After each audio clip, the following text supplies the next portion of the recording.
This season, Instacart has your back to school. As in, they've got your back to school lunch favorites like snack packs and fresh fruit. And they've got your back to school supplies like backpacks, binders, and pencils. And they've got your back when your kid casually tells you they have a huge school project due tomorrow. Let's face it, we were all that kid. So first, call your parents to say I'm sorry, and then download the Instacart app to get delivery in as fast as 30 minutes all school year long. Get a $0 delivery fee with your first 3 orders while supplies last. Minimum $10 an order. Additional terms apply. On today's Smart 7, protests lead to violence in Southport, Israel strikes at Hamas and Hezbollah leaders, and much more. It's Wednesday, 31st of July, it's Avocado Day, and happy birthday, Emilia Fox. The Smart 7. It's news, but not the news.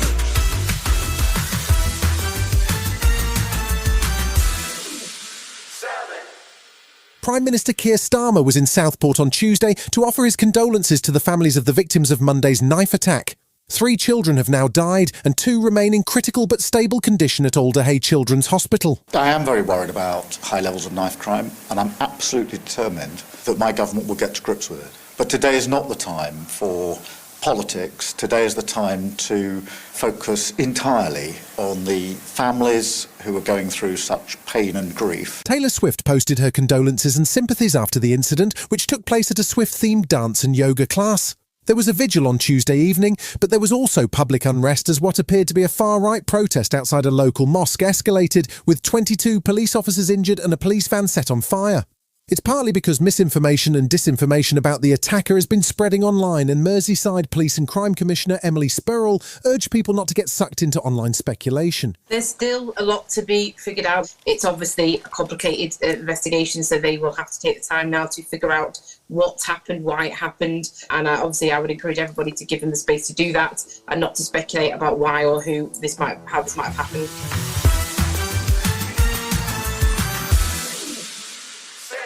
The early days of the new Labour government had seen a gentle and calm approach to politics, but the temperature is starting to rise once again, now that Labour has accused the Tories of creating a £22 billion hole in the public finances. Chancellor Rachel Reeves hasn't been slow about accusing her predecessor Jeremy Hunt of lying about the state of the books. Jeremy Hunt covered up from the House of Commons and from the country the true state of the public finances. He did that knowingly and deliberately. He lied, and they lied during the election campaign about the state of the public finances. Hunt has been pushing back hard, questioning the maths of the Labour accountants and pointing fingers at projections around things like immigration, maintaining that the Rwanda scheme would have proved effective. He's also highlighting the fact that things like pay rises for junior doctors will impact the figures too. They cancelled the Rwanda scheme. They've given the unions huge pay awards. But when you make those choices, it creates financial pressures, and they should be honest. It's their choices that have created the pressures that now have to be dealt with. Deputy PM Angela Rayner unveiled her new housing plan to Parliament on Tuesday. She says she wants to get Britain building and has put forward a plan that would see the number of new homes per year rise from the current 300,000 target to 370,000. However, she warned that this year's plan has fallen behind and we may only see 200,000 completions in 2024 as homelessness reaches record levels. There was criticism from new Shadow Housing Secretary Kemi Badenoch over the plans for Right to Buy and the removal of a reference to beautiful homes. The Green Party meanwhile called for more focus on council houses to improve the level of affordable housing. Rayner says the new government understand that the housing situation needs immediate action. I am setting out a radical plan to not only get the homes we desperately need, but also breathe life back into towns and cities. We are ambitious, and what I say won't be without controversy, but this is urgent.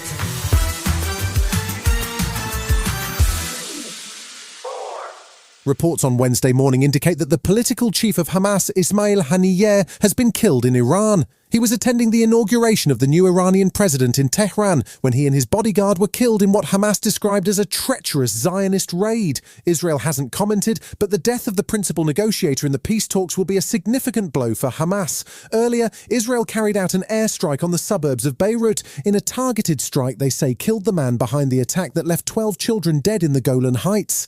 The target was a Hezbollah commander known as Fuad Shukur, who was also wanted by the US for a 1983 bombing of a US Marines barracks. Hassan Barari of Qatar University told Al Jazeera that he doesn't expect the Hamas assassination to have a significant impact. I'm sure that for them that was expected.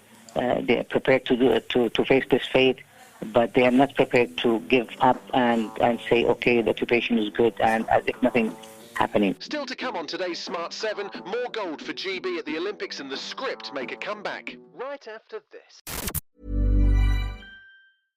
Hey, I'm Ryan Reynolds. At Mint Mobile, we like to do the opposite of what Big Wireless does. They charge you a lot, we charge you a little. So naturally, when they announced they'd be raising their prices due to inflation, we decided to deflate our prices due to not hating you.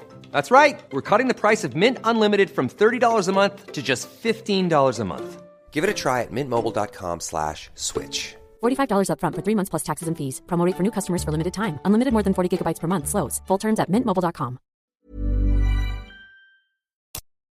Welcome back. Tuesday saw more gold medals in the bag for Team GB as Nathan Hale set an Olympic record in the trap shooting event, while the UK's swimmers won a thrilling men's 800-metre relay to retain their Olympic crown. Hale's hit an incredible 48 out of 50 to win his medal, which was something he said he'd dreamed of since he was a kid. There was heartbreak, though, in the women's gymnastics as Simone Biles led Team USA to victory and Team GB just missed out on bronze. Meanwhile, Charlotte Worthington failed to qualify for the BMX final. The Paris pollution caused the rescheduling of the men's triathlon after heavy rainfall led to unsafe levels of pollution in the water of the Seine. It's now taking place on Wednesday morning, but former Olympic champion Johnny Brownlee says it'll be hard for them to stay focused. It's a shame for those 55 athletes who have prepared for this day for 3 years. And then I've woken up this morning, got an email or text from their team manager and not knowing if they're going to start the Olympic Games or not. And I feel sorry for those athletes.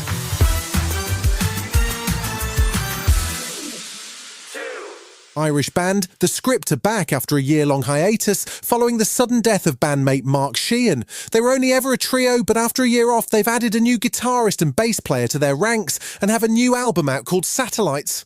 Amiable frontman Danny O'Donoghue was on the Chris Evans Breakfast Show on Virgin, and he says it took him quite a while to figure out how to write songs without his longtime creative partner. I kind of found like I needed somebody to spar with lyrically and melodically.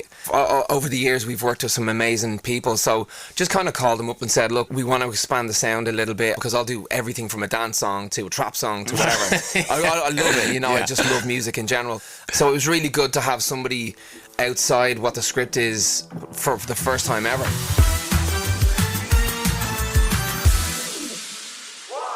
There's nothing better than a 1980s coming-of-age movie, from the soundtrack to the haircuts and the sweet love story at the centre. And if you're in agreement with that, you're going to really like Kevin Smith's new film called The 4:30 Movie. It's a tribute to his own childhood love of cinema, and for maximum nerd points, it's set in a movie theatre he actually owns in New Jersey. If you've spent any time at the movies, you'll be familiar with Smith's Clerk series and, of course, Jay and Silent Bob. This one hits cinemas on September 13th. Well, holy shit, Billy Idol. When's the white wedding? I've been thinking about asking Melody out all year. We made out in her pool last summer. One time, with your shirt on. And you wonder why you don't get laid. I don't get laid because I'm Catholic. You've been listening to The Smart 7. We'll be back tomorrow at 7 a.m. Hit that follow button and have a great day. Give us 7 minutes and we'll give you the world. Hey, it's Danny Pellegrino from Everything Iconic. Ready to upgrade your style game without blowing your budget? Check out Quince. They've got all the good stuff, shirts and polos, activewear, and fine leather goods, all at 50 to 80% less than other high-end brands. And the best part? They're all about safe, ethical, and responsible manufacturing. Get that luxury vibe without the luxury price tag. Hit up quince.com/upgrade for free shipping and 365-day returns on your next order. That's quince.com/upgrade.